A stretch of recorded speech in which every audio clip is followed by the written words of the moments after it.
Our summer mini-series continues with Peewee Richter learning the truth about the cursed 00 jersey, Greg Branlake's missing body, and the demon stalking Camp Redfeather, because the monster is back on the field and no one is safe.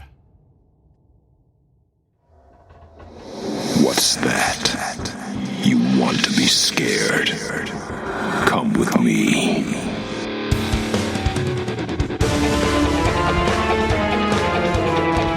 You will experience tales of horror, ghosts, and death. It is not recommended for the weak at heart.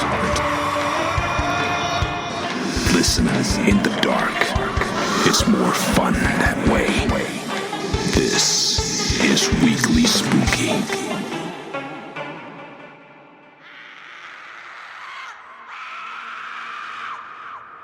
Hello, my spookies. It's Wednesday, and you know what that means. It's time for a little spooky in your weekly. I'm your host, Enrique Couto, and tonight we bring you part 2 of our summer mini-series, aptly titled Summer of the Demon. You're not going to want to miss this because so much is revealed and so much blood is shed. But before we get to that, I want to say thank you all so much for joining us here tonight.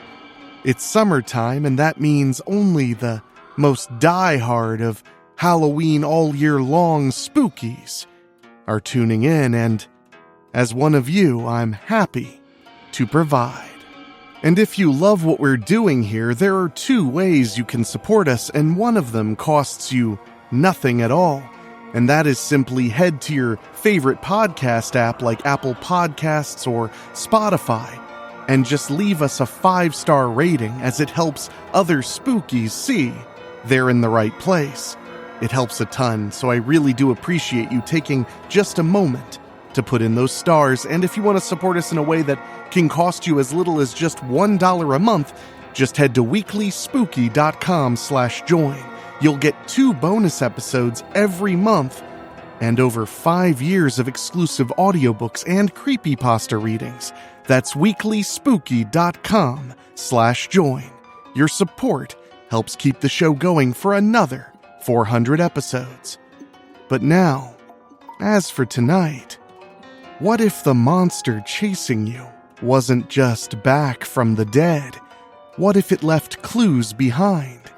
A missing body, a vanishing jersey, a box of journals filled with obsession, rage, and secrets nobody was ever supposed to read. Peewee Richter thought surviving the demon once made him lucky, but at Camp Redfeather, luck is running out because the demon isn't hiding in nightmares anymore. He's in the daylight.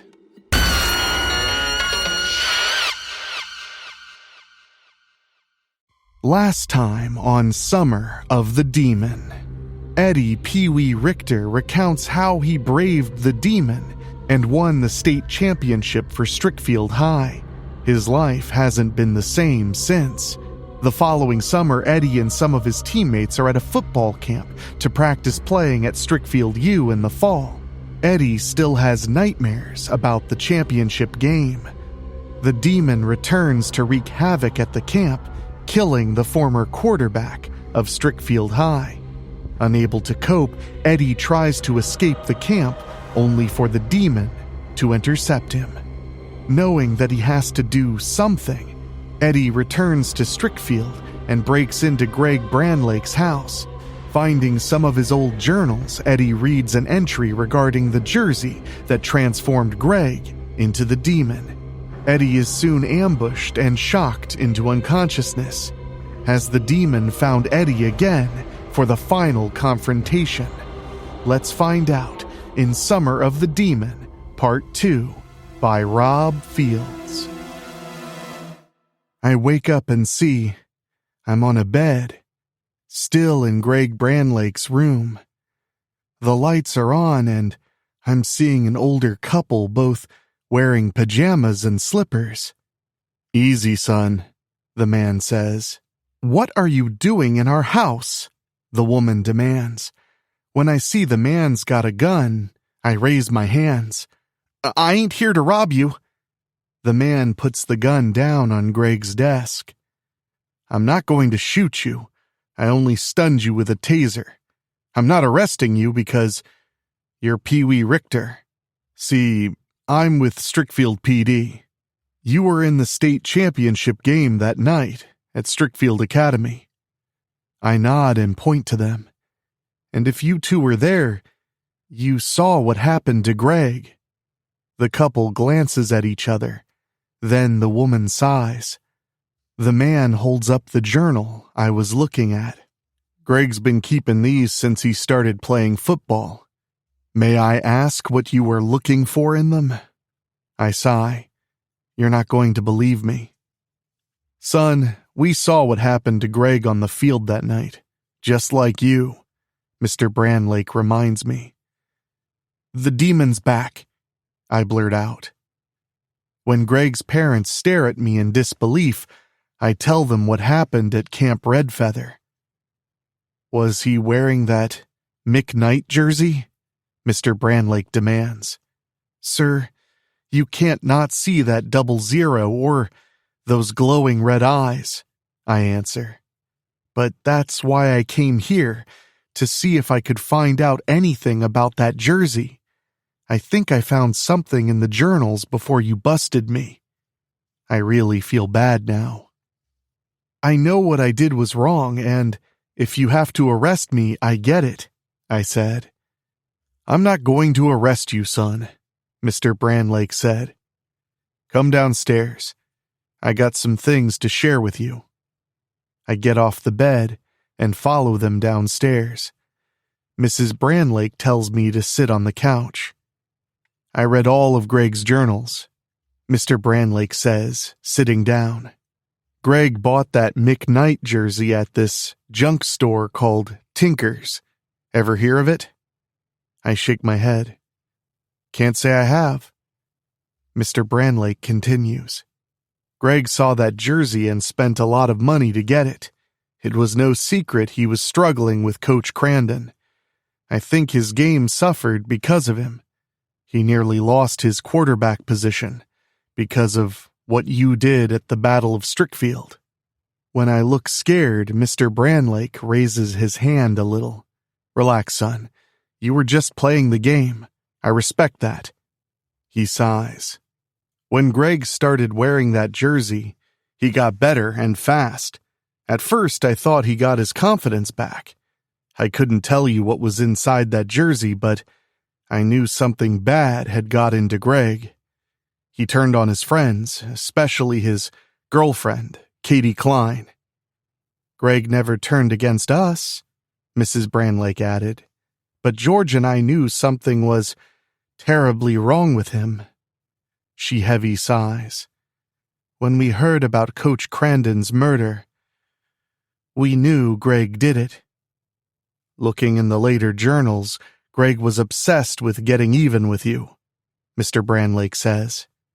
"And based on what happened at the state championship game, not to mention what you told us upstairs," I gulp. "Do either of you think Greg's back from the dead?" "I was going to ask you that, Eddie," Mrs. Branlake answers in a shaky voice. I think about it.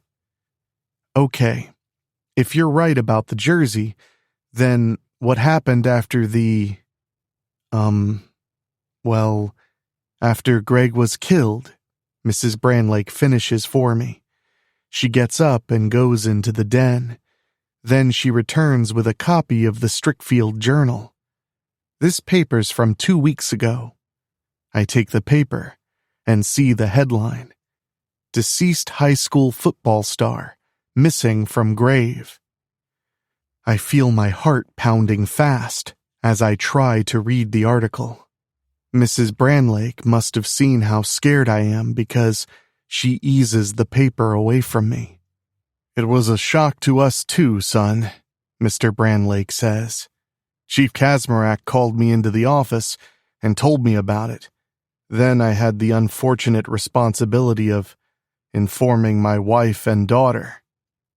I still can't believe it, Mrs. Branlake says quietly. I had to ask. Greg wasn't buried with that jersey, was he?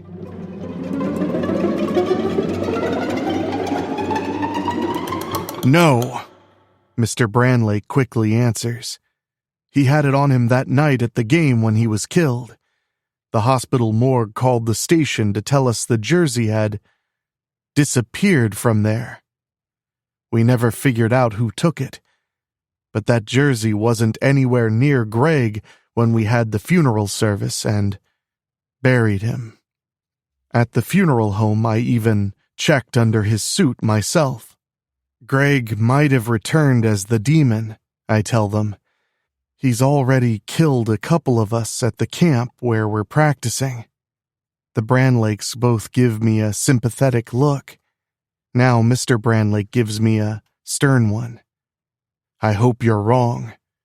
But if you're looking into it, you can look through the journals or whatever else is in Greg's room. You can even take what you need so long as you bring everything back when you're finished. We just want Greg to rest in peace, Mrs. Branlake adds. And if you need me to look into anything for you, son, just give me a call, Mr. Branlake adds. Thank you, I reply. Before they head back up to bed, Mr. Branlake gives me their phone numbers. I head back up to Greg's room to skim through the journals some more. I end up taking a few select ones before I leave the house. Time to hitch a ride back to Camp Red Feather.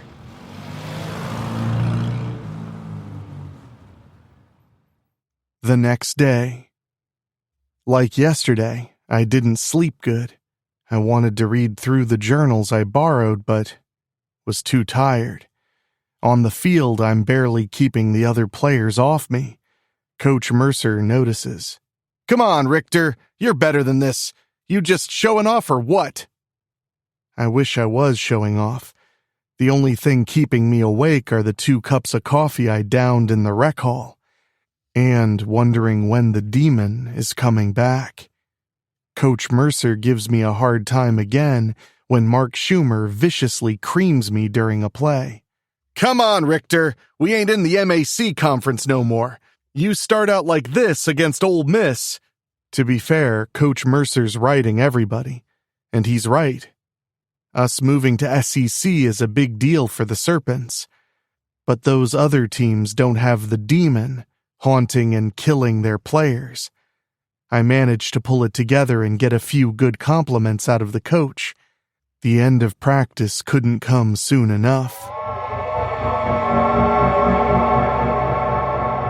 That night, the football team and cheerleaders are at the pool. The guys talked me into putting my trunks on, but I don't get in the water. I can swim, I just have a gut feeling the demon might show up. I know some of the staff here have seen him. I'm surprised Camp Red Feather hasn't been shut down. Mr. Branlake wasn't kidding about Greg wanting to get even with me. It wasn't just me he was obsessed with. He was obsessed with McKnight, which was the whole reason why he wanted to play football. I don't think he knew what that jersey could do before he saw it at the shop. But once he felt that power, that was it. Greg got the girls. He got the full-ride scholarship offers to top colleges. He became the talk of the high school football scene. If he hadn't been killed, Greg might have breezed his way through college ball and moved on to the NFL. When I see my teammates having fun with the cheerleaders, Charlie Thoss comes floating by. Come on, Pee-wee, get in here. It's still too hot out to just sit around out there. I smile a little. Yeah, you ain't wrong. When Chase Randall approaches the pool, all eyes are on her and fast. Then my jaw drops fast, but not because of Chase's provocative bikini. The demon's coming out of the thick bushes nearby. Look out! I yell, pointing to him. The demon leaps and lands in the pool as Chase and I are helping people get out, but the demon reaches Biff Aaron's before we can. Didn't anybody ever tell you never to go swimming after dinner? The demon jeers. Get off me, you fucker! Biff yells. Now they both disappear under the water. Soon the pool is turning blood red. Everybody's screaming when body parts come up to the surface like flotation devices. When the demon resurfaces, more people gasp when he's got Biff head in hand. Go out for a pass. Go deep. When the demon's got his eyes on Kim Tallman, a cheerleader, she's too scared to run away. I try and help her, but suddenly I feel myself being forced to the ground. The demon leaped out of the water and clobbered me. Penalty! Too many men on the field, Peewee, the demon jeers, pinning me down with a knee on my back. Get off me! I yell. Just stop! You want your revenge? Then take me! The demon ignores me and tells Kim, I told ya to go long. The demon throws Biff's head right into Kim's stomach. The demon throws Biff's head right into Kim's midsection. She only gasps for a moment before bleeding from her stomach, with Biff's head lodged in there. Her mouth's bleeding as she falls to her knees. As she drops on her side, the demon gets off me and moves to her. Kim wasn't dead yet when he makes a punt. Her head immediately flies right off her body and soars out to the field, eventually splitting the uprights. Now the demon grabs me and lifts me up. I'm still scared, but I'm also pissed off at how he killed Biff and Kim just like that. I told ya, little man. You die when I say so, not before. Why don't you go for a little swim and cool off? No! I scream when he throws me in the bloody pool.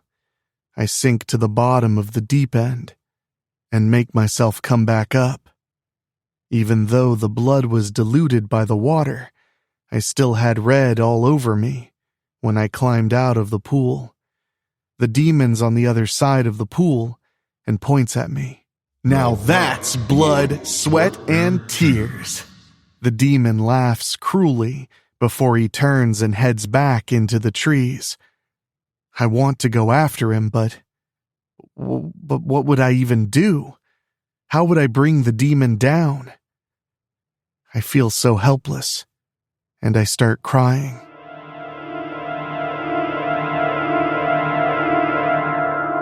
The next afternoon, practice was called off. Coach Mercer didn't even try getting people motivated when he saw how messed up we all were at breakfast. I take the journals and head out to be alone. When I find a big tree, I park it and start reading again. I find an entry where Greg says he's got it all now. He even dumped Katie Klein after he got into a huge fight. Katie learned Greg was sleeping with another girl, right under her nose. I couldn't find her name, but Greg called her his Vicious Vixen. I hear a movement nearby. Then there's this huge shadow looming right over me. Oh no, the demon found me again. I'm so dead. I don't even bother grabbing the journals and spring up to run. But I don't get far when I'm tackled back to the ground.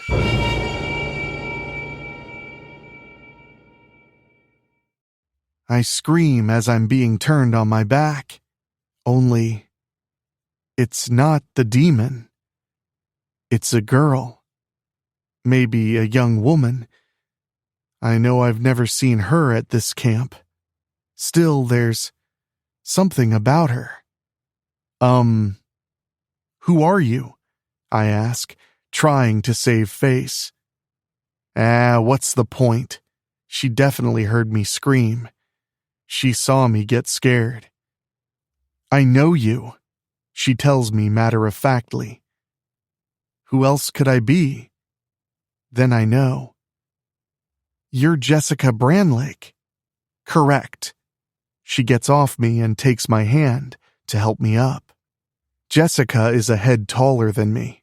Okay, pretty much everybody here at Camp Redfeather is a head taller than me, but Jessica's easily the tallest girl I've ever seen.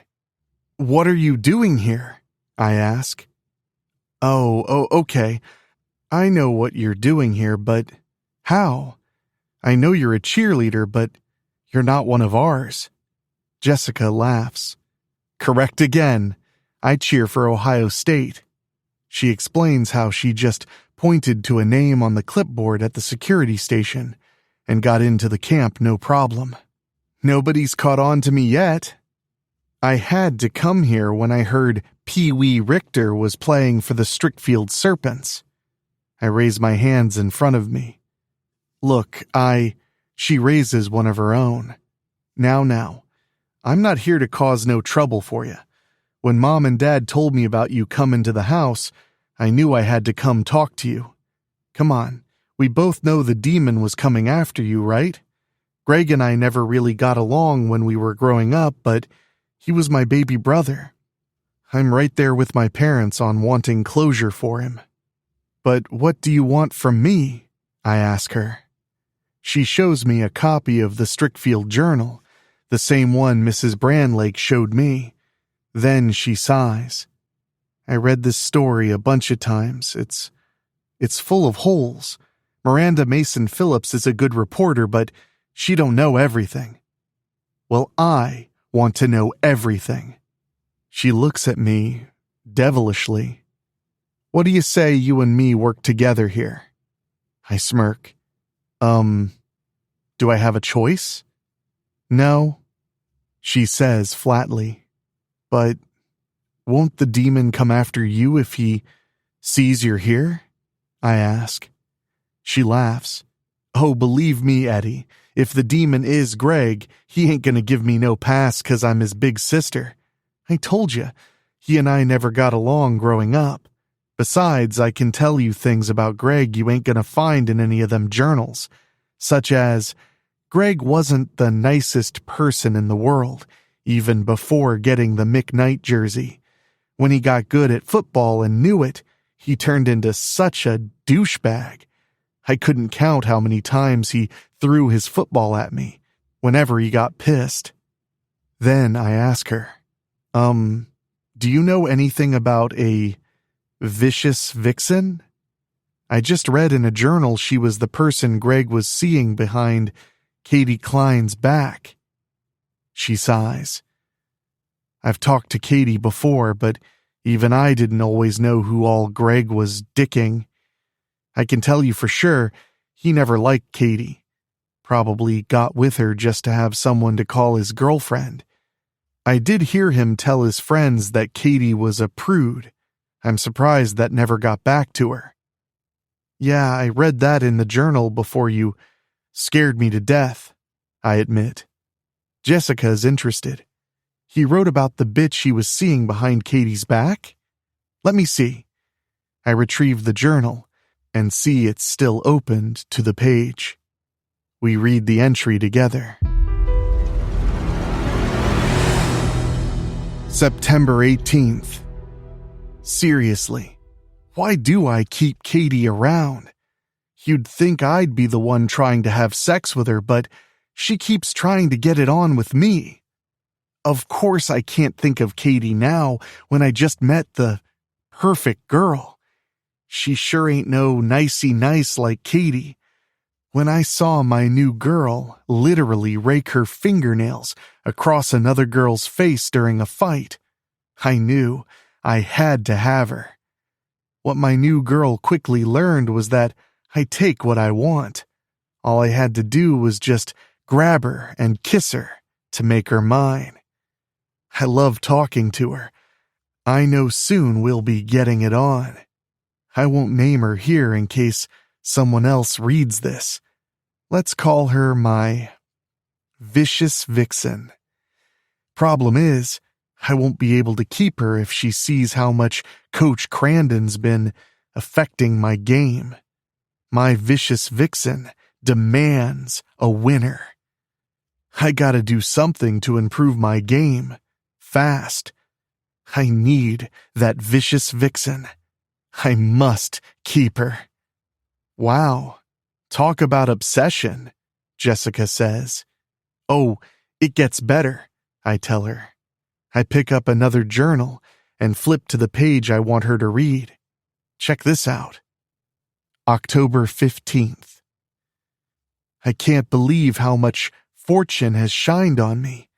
My ship came in when I got Mick the Demon Knight's jersey.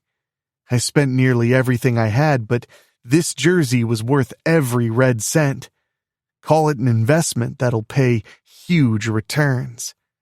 I'm already being offered full rides to colleges like Michigan, Ohio State, Alabama.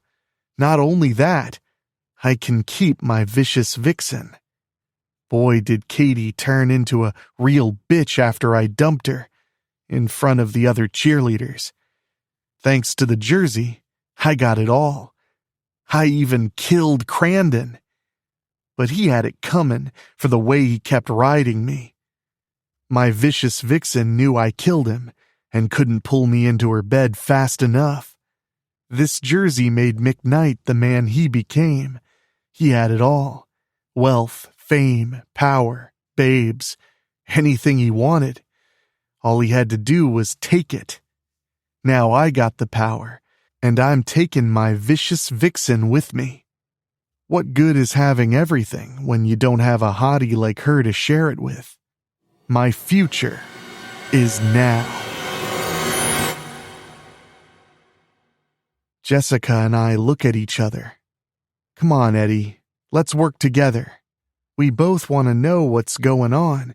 We both want to know if my baby brother's back from the dead. Come on, what do we got to lose? I just don't want you getting hurt or killed, I tell her. He's after me, remember? Yeah, and you could get yourself hurt or killed too. You ain't playing that card with me. I know I'm not getting rid of Jessica. When I tell her, fine, we can work together, she hugs me. Not that I'm trying to score with her, but I couldn't help noticing how nice she smells. We go sit under the tree together and read more of the journals. Other than what Greg's got in here, we don't learn anything new. Are these all the journals? Jessica asks. No, not all of them, I tell her. Not when you're hitchhiking from here to Strickfield and back. Well, I got my car here if we gotta leave, she offers. We can go home. I smile. We just might have to. She brightens up. Let's go. Since there's no practice today, getting out of this camp won't be a problem. We just have to cross the football field to get to Jessica's car. Looks like some of the guys are working out their aggressions on the field, even though Coach Mercer called practice. Hey, Peewee, get over here, Charlie Thoss calls out. Nah, I'll be back later, I tell him. When he sees I'm with Jessica, he gives me his wicked grin. Yeah, okay, buddy. I get you. Well, you have fun, okay? Don't do nothing I wouldn't do. Jessica looks down at me and sees me blushing. You would have thought she'd given me an outrageous look or got pissed. She just smiles devilishly and takes my hand. And I continue to smell that flowery smell of hers. I can't believe she's really holding my hand. It's okay, Eddie, she says softly. Then, Jessica's eyes bulge out the same way mine did last night. I look her way and see the demon.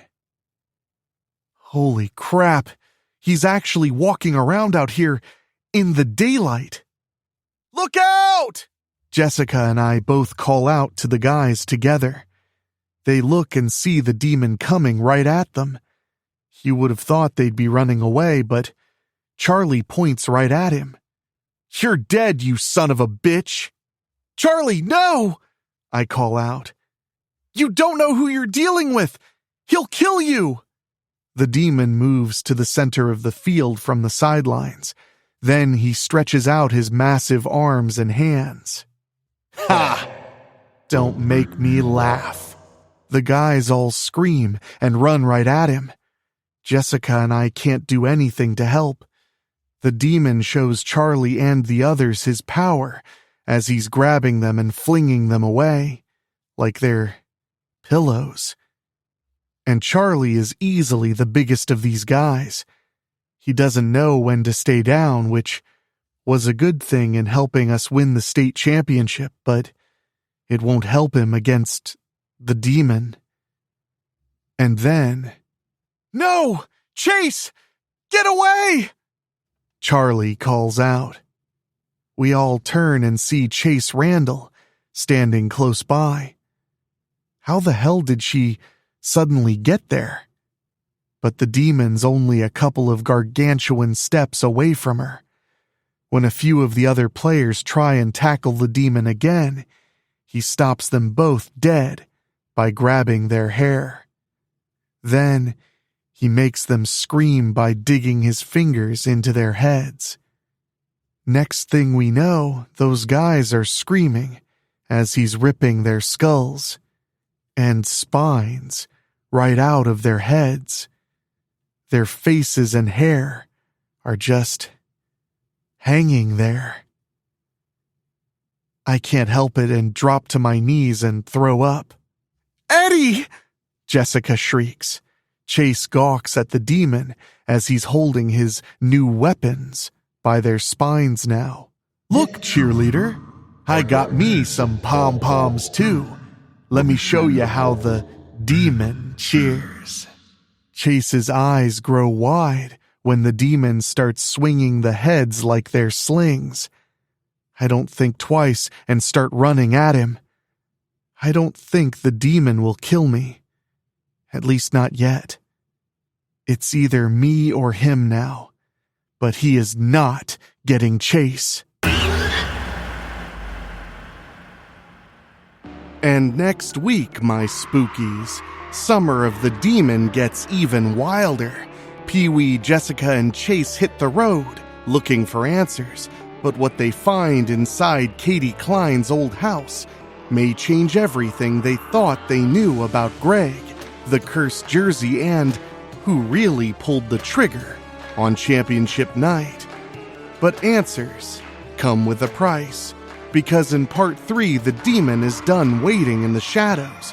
He crashes through windows, storms the field, and turns a football scrimmage into a supernatural bloodbath.